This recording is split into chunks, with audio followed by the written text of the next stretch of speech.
today, and we've known each other for so. Okay, no, let me go back to the questions. Let me give you the opportunity to introduce yourself. So, who are you? Where are you located?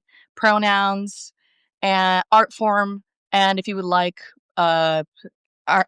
your profession, if you want to add that, whatever feels right to identify yourself.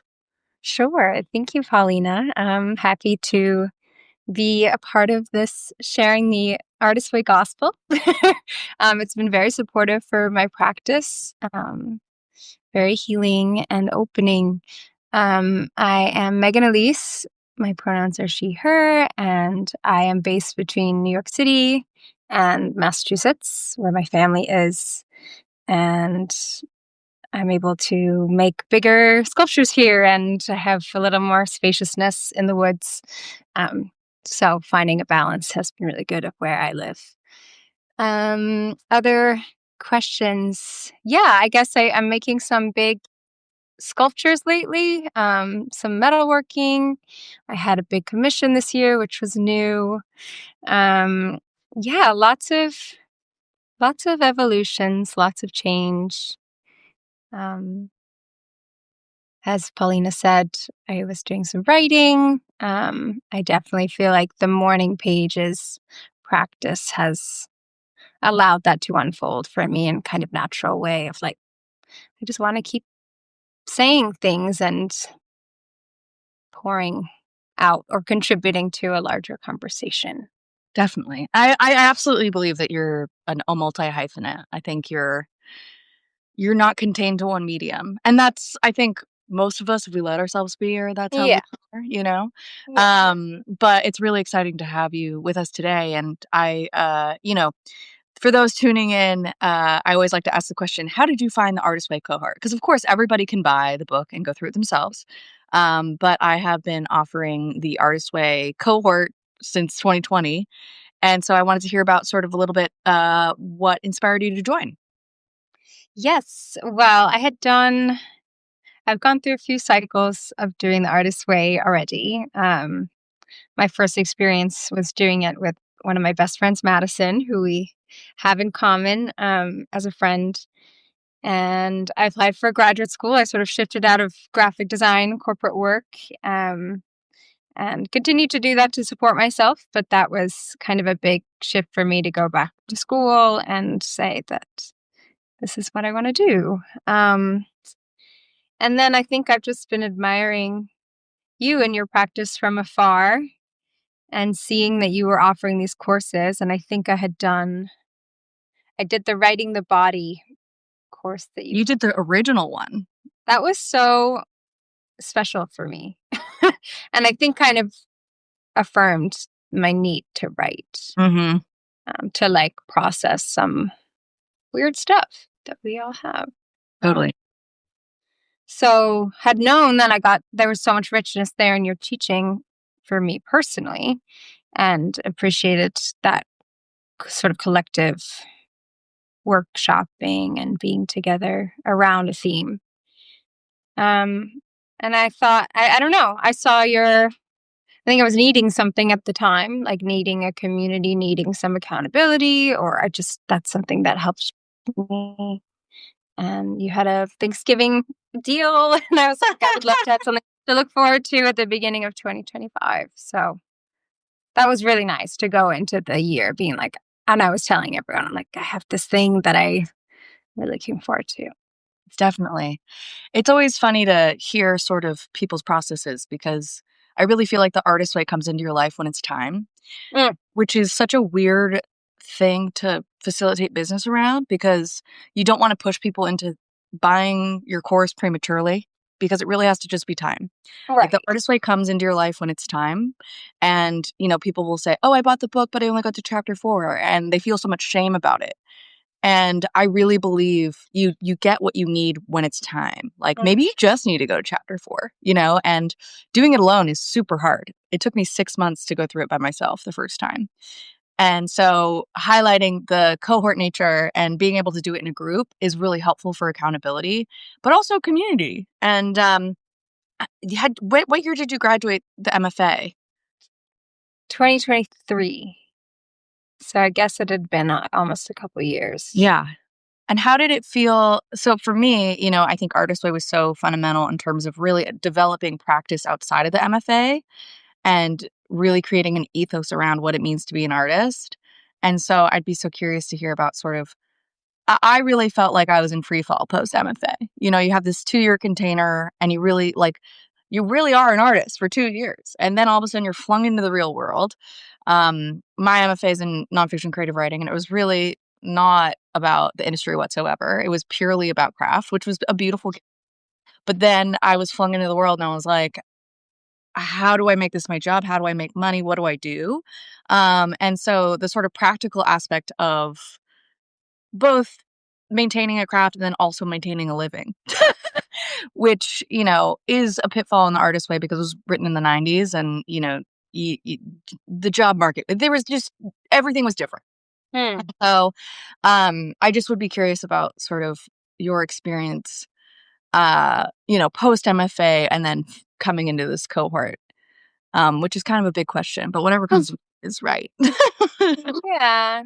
No, I think it's like a helpful thing to point out that we share.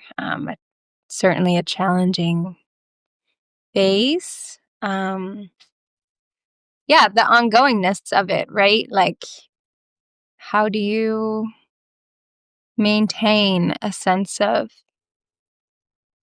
the word that's coming in my head is like dignity for yourself and your practice, Yeah. and respect for your work while also having to make concessions. I work part time as a children's book designer, which is very creative. I enjoy that. Um, so I'm lucky that that's the thing that I do. That is not my art work, but it's filling. Um, so I guess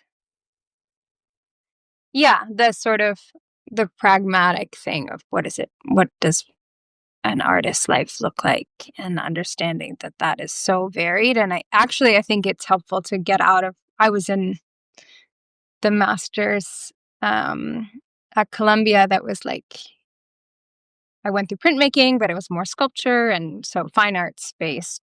So to hang out with you guys and kind of get a more expansive notion of art making, your writing practice, Annie and her poetry, Kelly and her sort of witchy work, that was like so expansive for me. I think that was helpful that we're all on our track. So just being among other women that were like other people that were doing different things, kind of felt like gentler. We Yeah. weren't like, oh, who got that sculpture show?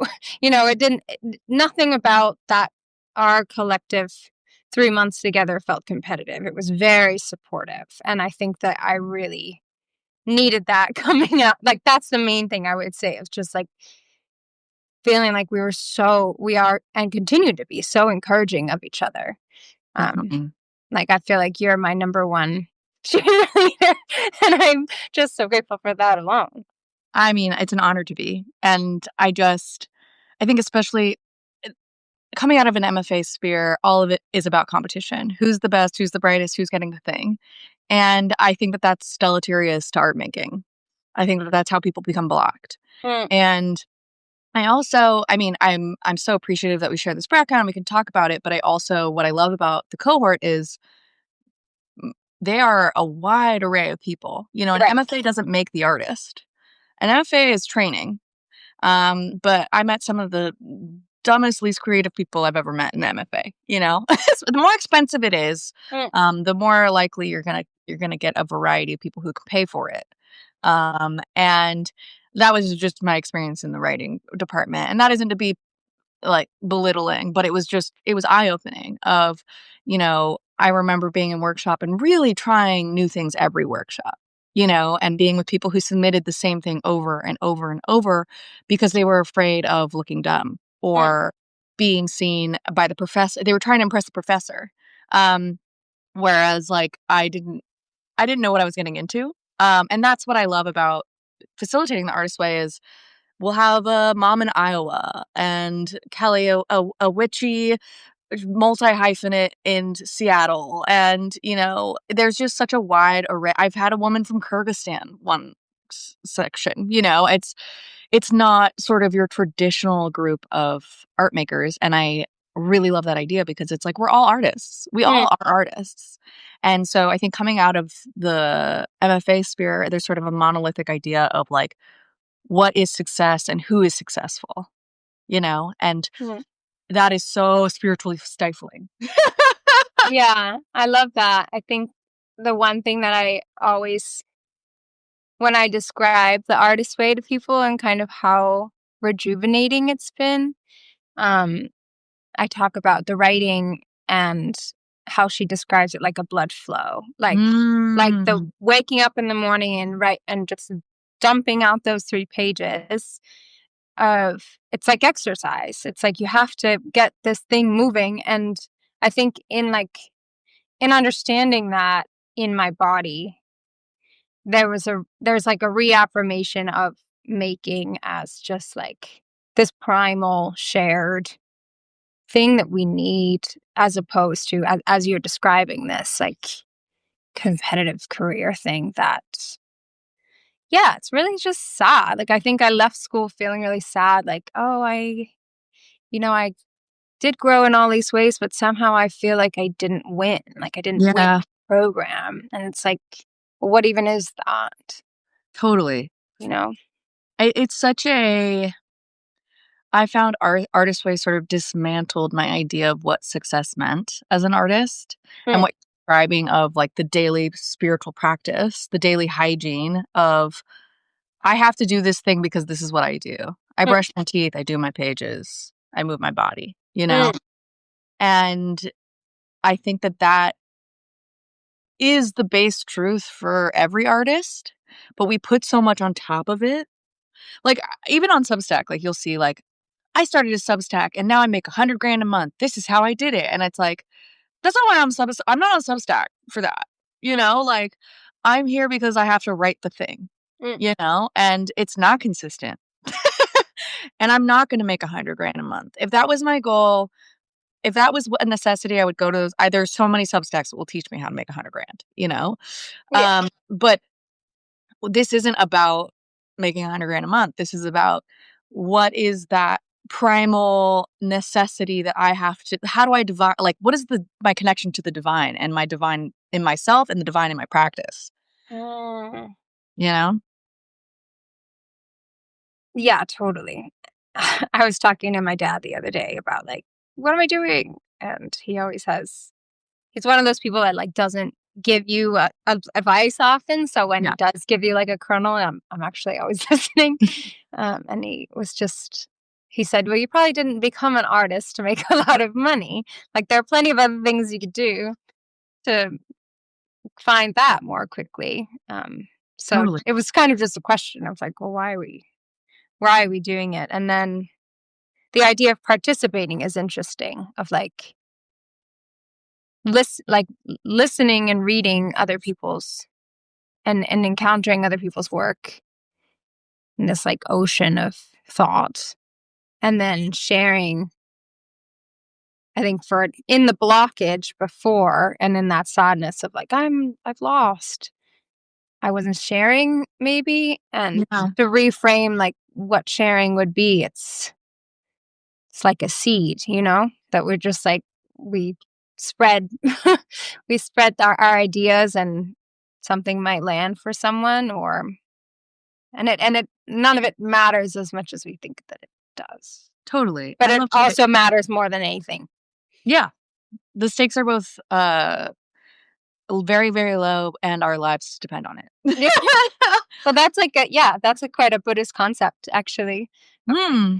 It Everything matters and nothing matters. That you can hold both at the same time. And I think to have that lightness, but also understand the gravity of our work is the challenge.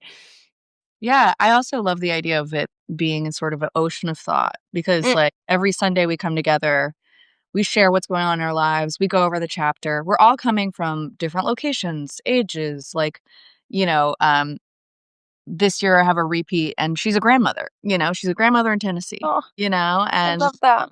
she very much came last year and was like, it's time for me to do something a bit different. This terrifies me, you know? And it's beautiful that she's coming back. And again, it's like we have the people who come back, we have one-timers, whatever it is. Artist Way comes into your life when it's time. I'm not pushy about it.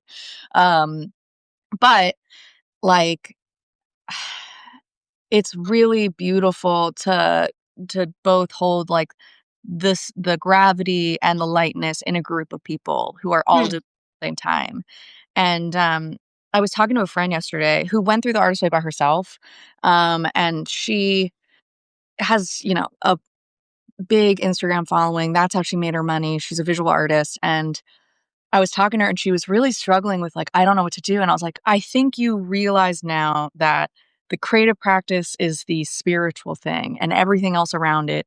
So this is enriching and this is draining.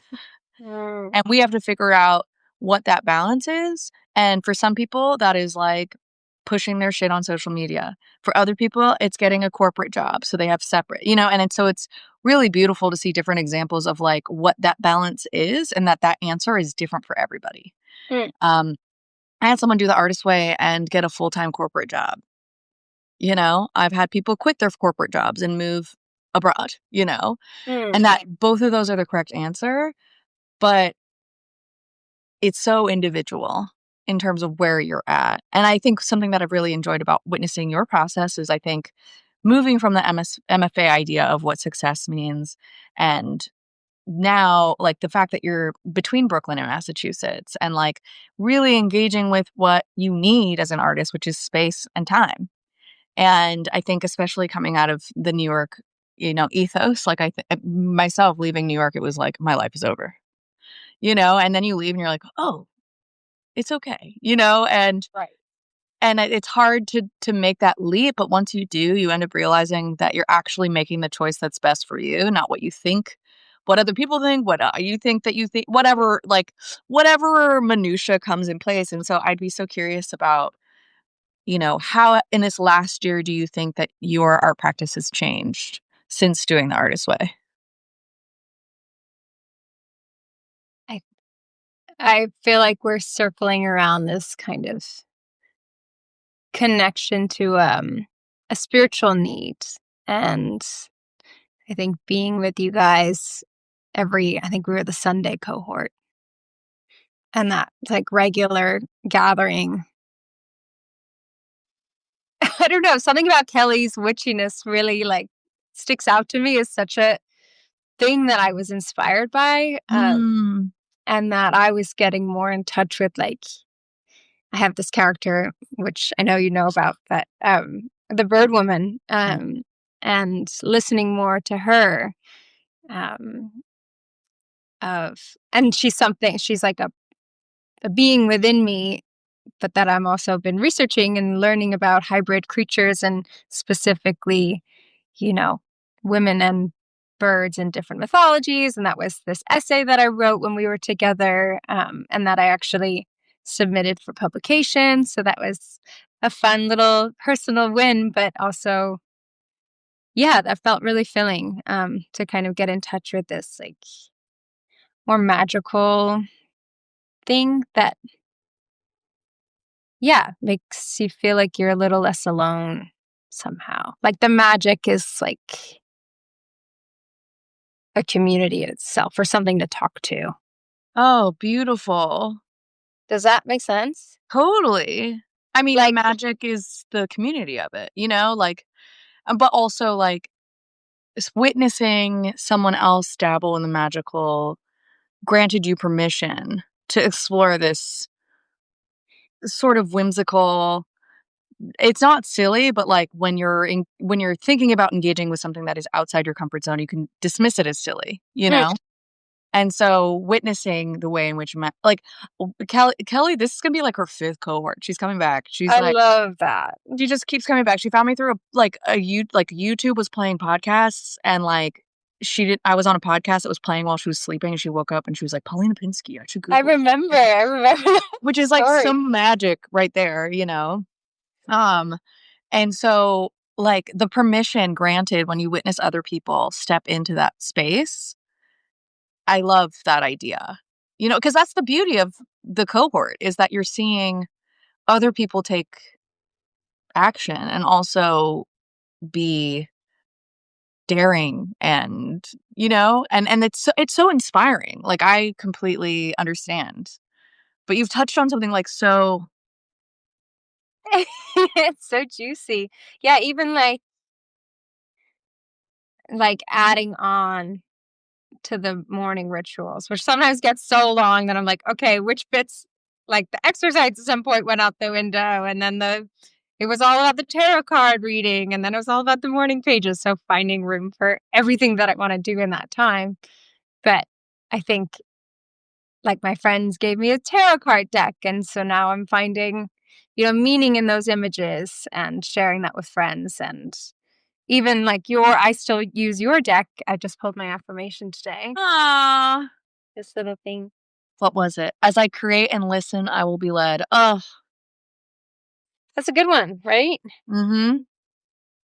There's something about like I had kind of a like to myself summer. I was kind of alone for a few months, which I needed.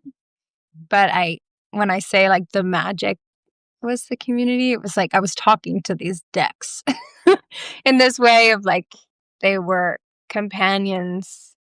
Now I sound crazy, but No, I completely I do the same thing. it's like I have it's multiple like decks I pull from every morning. right, and Yeah. that's just this ongoing conversation that's it is with yourself, but it's also like I have some input and I can be with myself and I can be in the studio and getting input from my collection of 1,000 jars or whatever it is I'm making there. Like learning how to be with myself, I think that would be like something I feel has evolved over the year. That is beautiful because, as Julia Cameron says, if you don't have solitude, you go from "I want to kill you" to "I want to kill me." And this isn't Mhm. saying Substack that anyone is suicidal. In case AI is generating Instagram already, I'm too burned from Instagram. Yeah. Instagram thinks I'm making eating disorder propaganda, which is why we're doing the live here because they won't let me go live on Instagram. But that's a whole other issue. But what I'm hearing is like you're learning how to savor the solitude.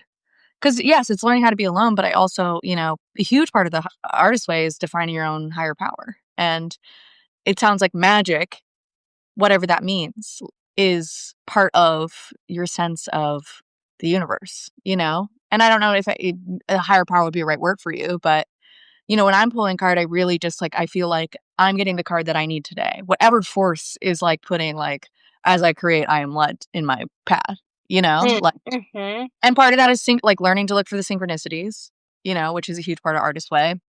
Um, but it seems like magic is like a big part of what this year has held for you. I even got her tattooed on my arm. Oh, it's That's the bird amazing. woman. Oh, Yeah, I got the bird woman. And then I also got this other fun tattoo, which is oh, like ooh. this band. Oh, And I love. yeah, I don't know. She's like a reminder that like of my strength, which has been a cool thing of yeah, the practices of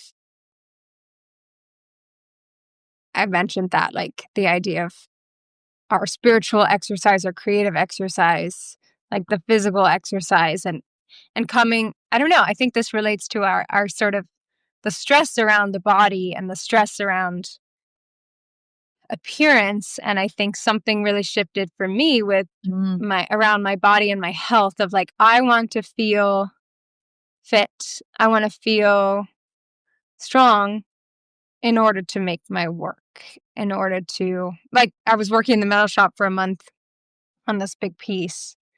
And I was really tired. Like I was really like exerting myself. And so that was the tattoo I got afterwards. Um so something about just like a gratitude for having that strength and like honoring it regularly or I mean, what's the word? Just tending to it, maybe. Absolutely. I mean, if we're thinking about, it has been, I don't know, I guess I taught that course in 2017. So you were in the original Writing the Body course at Columbia. I was teaching as a graduate student. I was a very green teacher, and that course is about sort of thinking about how we render the body.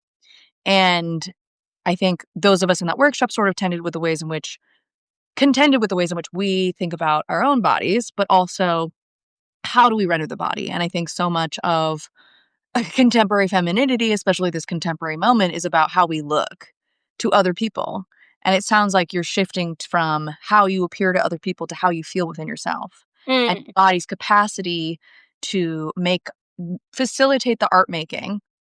And I mean, everyone should go to Meg's Instagram and see she has the fucking like flash dance ironworker mask and like these huge, like impressive sculptures. That is not easy work. That is not frivolous work, and moving from, how do I appear to other people within our body, but also too within our art making? What does success look like to other people?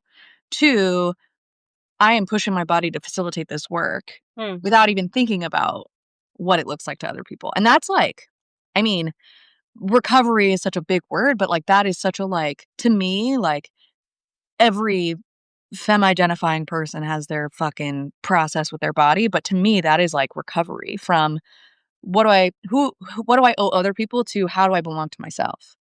And that I think is part of the work of Artist Way too. I love that framing of it. It's like, yeah, external too, and this sort of internal motivator. Totally. And like, it's been such a privilege to witness your growth this year because I mean, Meg and I went to college together and like Meg was the girl that like everyone wanted to marry. She's like beautiful and smart and talented and like, it's just like you walk around, you're like, man, she's fucking doing it, and it's been such a gift to get to know you. And, all of us have our own lives and mysteries and pains and hurts and everything. And that's part of the beauty of Artist Way is that we really do get to know each other. Hmm. And I think it's been so wonderful to watch the expansiveness in your craft. Like the fact that you got these two tattoos that are about your craft. Like anytime people are getting tattoos about their art, I'm like, Yeah. no. And it's always a gift to witness what unfolds post Artist Way. I mean, I take a drink every time I've said Artist Way, coffee or whatever is your flavor. But like, it really is this expansive platform. I mean, not platform, but the book itself is magic. And then to do it in community with other people is magical. Mm. And I'm just so thankful that you took the leap of faith and joined us because I'm so proud of you personally. Aw. Likewise. I mean, thank you for all of those lovely words. I do feel so supported by you, and I really did need that. And I mean, we all need that. I think I was at a point in my practice where I was really isolating myself or like hiding, not really wanting people to see my stuff, even people that I loved. Um, and just being amongst all of you guys and sharing our bullshit, sharing like really dumb stuff that was bothering us, like our horrendous neighbors and drama, Yeah. like stupid stuff that affects your life. Um, No, it totally matters. it just, Yeah. yeah, it's all like that's the stuff we contend with daily, but how do we remind ourselves collectively of what we do care about in the midst of whatever Totally. challenges? Um, And you got a cat out of this process too, I feel oh like. yeah. Oh, she's right here. She's on the bed. Oh my Oh, gosh. Oh my god. is she Hi, perfect? baby. She's my little witchy cat. Yeah, You're that was a big full. part of the artist way was getting her. You need your familiar. I should Yeah. know. Once you're in the Black Cat Club, you've like crossed over into like crazy aunt territory, I know it's becoming real. She You're like I was really sick this weekend, and she just sat here and like she took care of me. Yeah, she loves you. You saved her, and she saved you. This is Yeah, the she did. well, that's also the magic of it, you know? It's like it facilitates these decisions that end up, like, really like, that's family, you know what I I mean? know. We were contending with that, a few of us, of like, do we spend money on this big thing? Are we able to? Am I a responsible enough person? Do I have my shit enough together to take care of another being or be responsible for this being? And I think talking with you guys, it was like, yeah, I think we can. Yeah. I mean, I think that that's sort of, the beauty of this work is, you know, how you live your life is how you make your art. Your life is your primary medium. And, you know, the shitty neighbors and should I get a cat? Like, all these things are informing our practices. And whether or not it feels frivolous or not, it is paramount to whether or not we can have like, when you're sitting down to your work and there's a guy screaming through the wall, like, yeah, that's gonna impact your work, you know? And so being able to be in a container of people who are willing to, like, listen because they also have, like, crazy neighbors or whatever it is. Um, And good you to know listen to each other too, just to like witness, and to be witnessed. And that is so healing. Absolutely. I have one question left for you. We've been Okay, going let's for a do it. while. Um, what is okay, I'm gonna give you 2 options. You can answer both. I should have made this simpler for you, but I can't do that. Um, what did you find most helpful about Artist Way? Or what is one thing people should know about the Artist Way or the Artist Way cohort? Mm.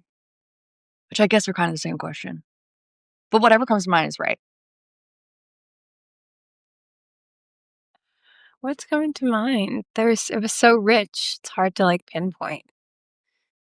Um,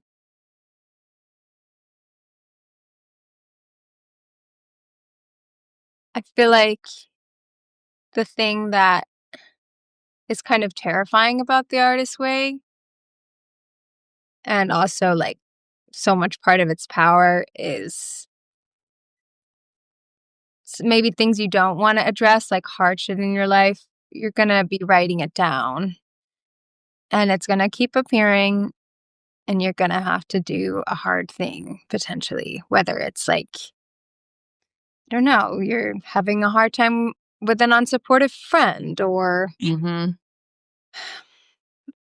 I don't know, like the first time I was doing it, it was like, though this corporate design job isn't actually is taking up so much time, and I feel like I'm like half of my pages were railing about my shitty boss. And so then, like, okay, I've been complaining about this and I see the complaints. And I'm talking about it with this cohort. Okay, so what are you going to do about it? And that is painful sometimes. Like there is a pain um, that can come along with the growth. Definitely. Is that a terrible thing to say? No, you have to address what you were refusing to address. And that is part of what motivates you to do the work, but that is it's still painful. Growth is painful. Like, Growth, I mean, even like locking yourself in your studio and like just finishing the painting, like that's work. Or I don't know, you sort of encounter the things that tell you the way to go and the decisions that need to be made, even if they're like hard decisions. I think what you're pointing to is that when you're writing down your complaints every day, at a certain point you get tired of listening to yourself and you're forced to make a change because it's like, I'm tired of complaining about this boss or whatever it is. Hmm. And that is part of clarity is being able to externalize the complaint, see it clearly, and then go, I'm tired of writing about this. And Right. that's what but as they say, pain is the touchstone to spiritual growth. But I'm glad that you highlighted that because I think we've talked so much about the magic of it. And so much of the magic of it is facilitated by the pain of it, you know? Hmm. And sometimes it's like, this job isn't working. This relationship isn't working. I don't actually want to live here. And Right. nobody, you have to be pretty uncomfortable to want to change, because change is not, our brains are not like, change is easy. I love this new habit, like it takes 90 days to really facilitate a new habit. Which is why, it's a 12-week course and all these things. Well, So I'm even glad that like, you highlighted that. yeah, even like jumping on this call with you, I'm not a person that I don't I feel like I look at you and you're so brave and you speak freely about your feelings and your vulnerabilities and your experience, your journey through sobriety, and I that is something I so admire about you. And I think I might hide behind some of my, the sculptures do a lot of the talking, Yeah. but me talking like this is I was really nervous to even do some like this kind of low stakes chat, but I'm like I feel held with Paulina. And there's something about, yeah, there's something about like, I know that I benefit from being with others to grow. Well, you've done a fabulous job. Thank Let this break your seal. Except, go on podcasts, do all of it. I mean, you're so eloquent. And as Joey just said, beautiful honesty. And I saw Safi's note below, so thank you, Safi. you. Oh, And yeah, you are being held, and you are doing a fantastic job. You're a brilliant person, and so let this be your invitation to speak more. You know, because once you get rolling, you know what I mean. The first time's the worst, and then you're like, oh, this is just what I do. You just know. talking. We're just Yep. talking into the We're ether. just Yeah, we've got our 15 friends watching, which is last time we had 6, so Hey, great. friend. Hello, friends, welcome. And, Meg, I'm gonna ask you, well, actually, the final question. What is your favorite color? Oh, hmm. So many favorite colors. It can be multiple. I don't know, like a stony gray is coming into my head right now. Like a gray Woo! blue, like a sort of cool, like supportive stony color Ooh, holding us. I love that. Maybe it's I like the steel that I kind of in this like steel phase. totally. I also feel like that could be, like, a great prompt for, like, journaling or, like, a poem, like, stony gray blue, like, just even like that. What's yours? I want to hear yours right now. Mine are Starburst Tropical are my Mm, favorites. Uh, Red, orange, yellow, pink, lime green. Though I'm really feeling this cobalt blue that is fabulous. for Christmas. This is from Sway. It was previously towels, and now it's a Oh, jacket. oh, fun. Yeah, upcycled. I love sustainable fashion. That's A, slow fashion. a Uh, towel jacket. Who knew? you should check out Sway. I think you would actually really be SW. Suay. So they also do community dye baths where if you have like clothing that's stained, you mail it in and you pick a color, it comes back, it's a whole new garment. So fun. And then so they do a lot of upcycling. Wow, that is so cool. I'm obsessed. I love how defined you are in your palette. That's something I really admire and like witnessing you unfold of like No, finding your colors and being just unapologetic about it. thank you. I am, and then I'll like subvert myself, Like I can't. I actually feel as though I've really been subdued lately, and like I was super sick and I've had to do holiday outfits, and I've just decided like I have to wear as much color as possible, like fuck the like neutral with the accent, like we're done. That was fun for a while. It's mostly inspired by my best friend moved to Chicago, and she met someone who is inspired by a different Muppet every year for clothing. And this year she was in Miss Piggy, and of course Miss Piggy is rising in the ethos, in the ether, in the whatever cultural zeitgeist. And so I feel like I'm very inspired by that, So That, that's we're on all a changing. theme. We're all changing. Well, Meg, thank you so much for coming on and being so bravely honest and open and brilliant. Would you tell people where they could find you? I am mostly on Instagram, and I have a website, meganelise.com, which I recently redid. I feel quite proud of it. Um, yeah, and I'm Meaghan, Meaghan underscore Elyse, Elyse on Insta. Um, and yeah, thank you so much, Paulina. Really, it was a really beautiful time together, and I'm sure I will join a future cohort again because such a great group of women, and I love our WhatsApp chat and being able to jump in there and just bitch about something or share some fun news, share about a show. I think it's just a really beautiful, generative thing that you're facilitating. And I hope that, yeah, I never feel like you're forcing anyone to do the artist way. It's just this open invitation, and that people should know about it, and people should know about these collective groups, because I feel like we can get stuck thinking that we're on our own and that we're not. Definitely. It's an open invite. I think for the rest of eternity, I'll do it every January just because I get so much out of it, you Yeah. know? Like it really is a nice way to not do traditional New Year's resolutions. And it is that reset that people crave. Mm. Um, Joey asked, thoughts on 2026? What does that mean? What does that mean? Yeah. So currently, I have 10 people in the cohort. I think we have space for about 5 more. It'll be a big, juicy cohort. I'm doing one cohort this year on Sundays at 11 a.m.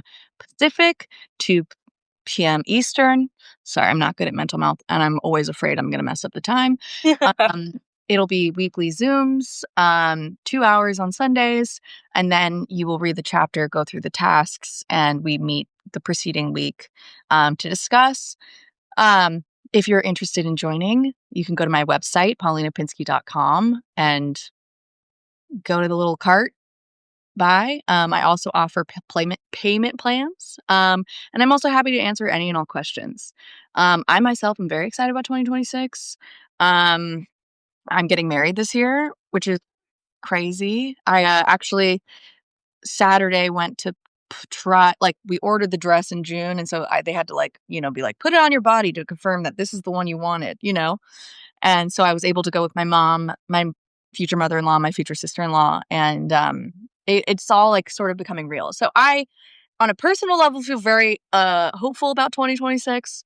On a global, national level, very, very afraid, very in fear. But I am trying to both hold the pain and fear and suffering in the world with the very real, exciting things happening, and without closing the door on either. So that's how I feel about 2026. How do you feel about your 2026? Aw, that's such a beautiful articulation. I'm just so happy for you to have found your person who supports you, and that's been really lovely to witness. Thank you. Um, yeah, I mean, I think more like clarity about having more clarity and faith in art making as like a beneficial thing to do with our time, um, and part of the collective societal healing that needs to happen. Um, yeah, I'm just looking forward to making more of my work and being in communities, working with a women's shelter, um, to make some murals, and that's feeling really, yeah, significant. It feels supportive, like healing for me and healing for the women there. And what we do is important. Definitely. I agree. Well, thank you so much for agreeing to this and just bringing your all and being a beautiful, brilliant person inside and out. And I'm so honored to witness you and your growth, and so thankful to be your friend. So thank you. Yeah, I love you so much. I love you too. I needed this. I needed this spiritual boost. I didn't think I did. Everybody, you get a little. Yeah, but if you need that, go to Paulina. She'll just lift you a little. Creativity is our divine right, and I won't let you forget it. So here we are, onward, and I hope that you have some good rest in the final days of 2025 and some good ceramic making with your mom. That's really beautiful. Thank you. Yes, we're on our way. Beautiful. All right, thank you everybody, and thank you, Thank Meg. you. Best. Bye. Bye.